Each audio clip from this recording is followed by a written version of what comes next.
बाकी कार कंपनियों उसकी सांस गले में अटक चुकी है, क्योंकि भाई मारुति वालों ने ऐलान कर दिया अपनी ब्रेजा फेसलिफ्ट की लॉन्च डेट का। अगर आप भी उन लोगों में से जो भाई नेक्सॉन की या फिर महिंद्रा 3XO या फिर पुरानी ब्रेजा की ही बुकिंग करवा के बैठे, तो अपने पैसे अभी जेब में रख लो, क्योंकि इंडियन मार्केट की सबसे ज्यादा बिकने वाली मिडिल क्लास परिवार की पहली पसंद मारुति ब्रेजा फेसलिफ्ट 2026 की लॉन्च डेट कंफर्म हो चुकी है। अभी गाड़ी का एड शूट चल रहा है। गाड़ी बिना कपड़ों के यानी कि बिना कैमोफ्लेज के सड़क पर घूमती हुई दिखी भी थी। जो बदलाव इस बारी मारुति ने किए है, सच बता रहा हूँ भाई, नेक्सॉन 3XO, वेन्यू और एक काइगर वगैरह तो इसकी कॉम्पिटिशन है ही नहीं भाई। इन सभी गाड़ियों की रातों की नींद उड़ने वाली है। लेकिन एक पुरानी कहावत भी है, मारुति वाले बिना फायदे के पन्ना भी नहीं पलटते। इस बार इस कॉम्पैक्ट एसयूवी में जो चीजें आ रही है ना, यानी कि जो नए फीचर्स आ रहे हैं, वो इंडिया की किसी भी कॉम्पैक्ट एसयूवी में अभी तक नहीं है। एक ऐसा तगड़ा जुगाड़ जो आपके हजारों का खर्चा बचा देगा, वो क्या चीज है? और क्या सच में इस बारी ब्रेजा में एडास और टर्बो इंजन मिल रहा है? और सबसे बड़ा सवाल, किस दिन आपके शहर के शोरूम में ये गाड़ी खड़ी हुई दिख जाएगी आपको? सब बताऊंगा आज की इस 10 वीडियो में, तो वीडियो में एंड तक बने रहना। चलिए शुरू करते हैं वीडियो को। चलो सबसे पहले उसी मुद्दे पर बात कर लेता हूँ जिसके लिए आपने इस वीडियो पर क्लिक किया भाई, थंबनेल देखकर। लॉन्च डेट भाइयों, मार्केट के अंदर खबर एकदम पक्की हो चुकी है। मारुति इस अपडेटेड ब्रेजा फेसलिफ्ट को जुलाई 2026 के सेकंड हाफ में लॉन्च करने जा रही है, यानी कि 15 तारीख के बाद। लेकिन कुछ मीडिया रिपोर्ट्स और डीलरशिप के दोस्तों से पता चला है कि 20 से 25 जुलाई के बीच में इसका पर्दा उठ जाएगा और बुकिंग ऑफिशियल तरीके से खुल जाएगी। लेकिन फिलहाल आप अनऑफिशियल तरीके से शोरूम पे जाकर बुकिंग डलवा सकते हो। लेकिन एक टिप भी सुनते जाओ, अगर आपने अभी पुरानी ब्रेजा बुक कर रखी है ना, तो डरना बिल्कुल मत, क्योंकि मारुति के डीलर्स आपकी पुरानी ब्रेजा की बुकिंग को ऑटोमेटिकली इस नए फेसलिफ्ट पर ट्रांसफर कर देंगे। अब बात करें इसके दाम की, यानी कि प्राइसिंग की। देखो यार, मारुति अपनी औकात, सॉरी अपनी वैल्यू फॉर मनी टैग कभी नहीं खोती है। पुरानी ब्रेजा लगभग 8.5 लाख से शुरू होती थी। ये जो नई वाली धासो अवतार में आ रही है, इसकी स्टार्टिंग शोरूम प्राइस यही मानी जा रही है भाई, इसके आसपास ही। टॉप वेरिएंट फीचर्स के हिसाब से 12.5 से 13 लाख तक जा सकता है। लेकिन अब आते हैं उस सवाल पर, भाई इसमें 20-30 हजार के हाइक में मारुति हमें क्या दे रही है फालतू चीज? क्या सिर्फ आगे पीछे का बम्पर बदल के दे रही है या कुछ असली माल भी है? चलो खोलते इसका पूरा कच्चा चिट्ठा। देखो भाइयों, अब आते हैं सबसे बड़े धमाके पर। अब तक ब्रेजा के साथ लोगों को एक शिकायत थी, यार गाड़ी भागने में थोड़ी सी सुस्त है, वो पंच ही नहीं मिलता जो नेक्सॉन के टर्बो में मिलता है। मारुति ने सुन लिया भाई आपकी फरियाद, डरना मत। इस फेसलिफ्ट में अब आपको डबल इंजन ऑप्शन मिलने वाले हैं, यानी कि पहला तो वही पुराना भरोसेमंद दादा दादी के जमाने से चला आ रहा 1500 सीसी का K15C naturally aspirated petrol engine, जो 103 bhp की पावर देता है। ये भाई उन लोगों के लिए जिनको शांति से बिना किसी झंझट के लंबे समय तक चलने वाली गाड़ी चाहिए और बढ़िया माइलेज निकालना है। और लेकिन दूसरा जो इंजन है भाई, वो सबसे बड़ा अपडेट है। इस बारी एंट्री हो रही है 1 लीटर के booster jet turbo petrol engine की। हाँ, वही इंजन जो फ्रोंक्स में धुआं उठा रहा है। ये देगा लगभग 100 bs की पावर, लेकिन इसमें टॉर्क ज्यादा होगा, 147 Nm का टॉर्क। और इसी के साथ आपको मिलने वाला 6 स्पीड का मैनुअल गियर बॉक्स। अब यहीं पर मारुति ने अपना धांसू दिमाग लगा दिया है। इंडिया में नियम क्या है पहले वो बता देता हूँ। अगर गाड़ी 4 मीटर से छोटी है और उसमें 1200 सीसी से छोटा पेट्रोल इंजन है, तो गवर्नमेंट उस पर टैक्स कम लेती है। लेकिन पुराने इंजन जो 1500 सीसी था, बेशक उसमें पावर कम हो भाई, लेकिन गवर्नमेंट को इससे फर्क नहीं पड़ता। गवर्नमेंट तो बस इंजन का साइज देखती है, तो टैक्स ज्यादा लगता था उस पे, और गाड़ी इसलिए आपको महंगी लगती थी ब्रेजा और कंपटीशन के मुकाबले। लेकिन इस 1000 सीसी के टर्बो इंजन की वजह से ब्रेजा पर टैक्स कम लगेगा, जिसका सीधा फायदा किसको होगा? आपको और मेरी जेब को। कम दाम में ज्यादा पावर का मजा मिलेगा। चलो अब बात करते हैं उस फीचर की जो मैंने वीडियो के शुरुआत में बताया था। एक ऐसा जुगाड़ जो पूरे सेगमेंट में किसी के पास नहीं है भाई। हमारे देश में चलते CNG के दीवाने। ब्रेजा CNG का माइलेज तो मक्खन है, लगभग 26-27 किलोमीटर पर किलो के हिसाब से। लेकिन सबसे बड़ी समस्या क्या थी? जैसे CNG का बड़ा सा सिलेंडर डिग्गी में रखा, सारा बूट स्पेस खत्म। अगर परिवार के साथ कहीं घूमने जाना हो, तो चाहे तो सूटकेस छोटा लेके जाओ या फिर बड़ा सूटकेस ले जा रहे हो, छत पे बांध के ले जाना पड़ता था, जैसे हम किसी बारात में जा रहे हो, और सबको दिखता था भाई ये ड्रामा कहा जा रहा है। लेकिन इस बारी मारुति ने खेल दिया भाई अपना मास्टर स्ट्रोक। मारुति अपनी नई विक्टोरियस की तरह इस ब्रेजा फेसलिफ्ट में भी अंडर बॉडी CNG टैंक दे रही है, यानी CNG का सिलेंडर गाड़ी के अंदर नहीं बल्कि गाड़ी के नीचे, फ्लोर के नीचे सेट किया जाएगा। इसका मतलब समझ रहे हो? बूट स्पेस एकदम खाली, यानी कि 300-400 लीटर जितना भी बूट स्पेस आएगा, वो पूरा यूटिलाइज करने को मिलेगा आपको स्टेपनी के साथ। अब आपको अपनी रिश्तेदारी में जाना हो या शादी में, जितना मर्जी सूटकेस ठूसो, बूट स्पेस पूरा का पूरा आपका है। इस एक अकेली चीज की वजह से जो लोग अर्टिगा या बड़ी गाड़ियों की तरफ भागते थे ना,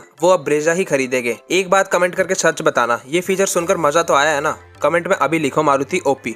चलो सब अपनी इमेजिनेशन के जरिए गाड़ी के अंदर बैठते हैं। पुरानी ब्रेजा का डैशबोर्ड आपको पता ही होगा, सबको याद ही है बखूबी। थोड़ा बोरिंग लगने लगा है वो, लेकिन इस बारी अंदर का माहौल लेकिन एकदम बदल दिया है। पहला बदलाव जो आपको देखने को मिलेगा, वो पुरानी 9 इंच की स्क्रीन को हटाकर बड़ी 10 इंच की स्क्रीन दे दी है मारुति ने, जो कि आप ग्रैंड विटारा वगैरह में देखते हो। एकदम मक्खन चलती है वायरलेस एंड्रॉइड ऑटो और एप्पल कारप्ले के साथ। दूसरा बदलाव है भाई गर्मी का इलाज। दोस्तों, इंडिया की गर्मी में जब तेज धूप के नीचे गाड़ी एकदम डायरेक्ट खड़ी रहती है ना, तो अंदर बैठती आग बबूला हो जाता आदमी। और उन लेदर के सीट कवर पर जब आदमी बैठता है ना उस धूप के नीचे खड़ी गाड़ी पर, तो आदमी का पाछा और बंदर का पाछा एकदम सेम लगते हैं। लेकिन मारुति ने इसका इलाज निकाल दिया है। इस बार टॉप वेरिएंट में वेंटिलेटेड फ्रंट सीट्स आ रही है, यानी सीट के अंदर से ठंडी हवा आएगी। अब ठंडक सीधा रूह तक पहुंचेगी आपकी। तीसरा बदलाव है भाई सेफ्टी में। लोग कहते हैं मारुति मतलब टीन का डब्बा, ये सेफ्टी वगैरह से कोई मतलब नहीं है मारुति का, लेकिन याद रखो ब्रेजा हमेशा से सॉलिड रही है। 4 स्टार सेफ्टी रेटिंग सबसे पहले ब्रेजा ही लाई थी मारुति की गाड़ी में, और इस बार तो टेस्टिंग के दौरान इसकी फ्रंट ग्रिल में रडार हाउसिंग देखी गई थी। इसका मतलब है कि नई ब्रेजा फेसलिफ्ट में एडास मिलने वाला है। गाड़ी अपने आप ब्रेक मार लेगी, लेन में चलेगी, यानी सेफ्टी अब एकदम नेक्स्ट लेवल। चलो अब अंदर बाहर की बातें तो हो गई, लेकिन अब देखते हैं जब आप इस गाड़ी को अपने मोहल्ले पड़ोस में लेकर निकलोगे तो पड़ोसी जलेंगे या नहीं। देखो मारुति ने इसे कोर बॉक्सी डिजाइन को नहीं छेड़ा है, वो जो एसयूवी वाला रोब होता है ना, वो वैसा का वैसा ही है। बदलाव बड़े सटल तरीके से लेकिन प्रीमियम दिया है। ठीक है।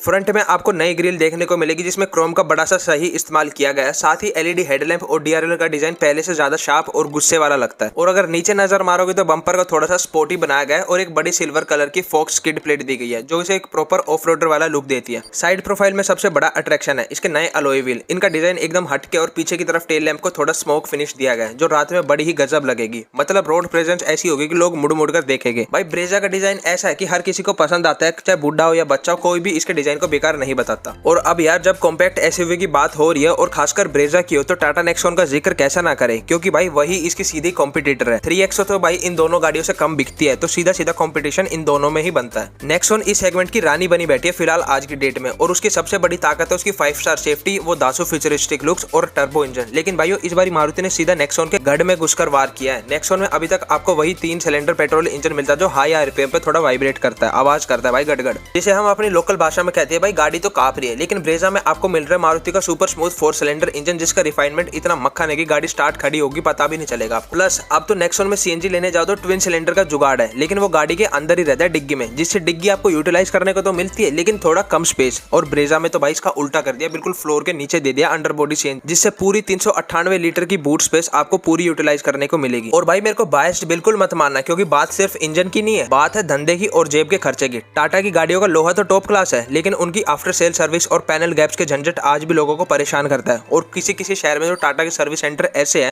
भगवान ना करे आपकी गाड़ी में कोई दिक्कत आ जाती है तो भाई वो ठीक ही नहीं कर पाते, बल्कि लड़ाई झगड़े पर और उतर आते हैं। लेकिन मारुति का नेटवर्क, इसका नेटवर्क ऐसा है कि आप लद्दाख के किसी पहाड़ पर खड़े हो या हरियाणा के किसी खेत में, आपको हर 2-4 किलोमीटर पर इसका मैकेनिक मिल ही जाएगा। नेक्सॉन में आपको ढेर सारे इलेक्ट्रॉनिक फीचर्स मिलते हैं जो देखने में बड़े फैंसी लगते हैं, लेकिन उनमें ग्लिचेस और लैग की समस्या आए दिन देखने को मिलती है। तो भाई मैं अपना सजेशन बताऊं तो ये फैंसी फीचर्स आपको शुरू में बढ़िया लगेगा कि देखो मेरी गाड़ी में फलाना है ढिकड़ा है, लेकिन बस वो 2-4 दिन के यूज करने के लिए होते हैं। मारुति ने इस बारी ब्रेजा में वही फीचर्स दिए जो लोग 100% काम करते हैं और 15 साल तक लंबे समय तक बिना किसी खराबी के टिकेंगे। तो अगर आपको लगता था कि नेक्सॉन की कोई टक्कर नहीं दे सकती, तो इस बारी मारुति ने नेक्सॉन के धासु मार्केट को हिलाकर रख दिया है। बाकी देखते हैं भाई किसकी सेल्स ज्यादा होने वाली है फेसलिफ्ट आने के बाद।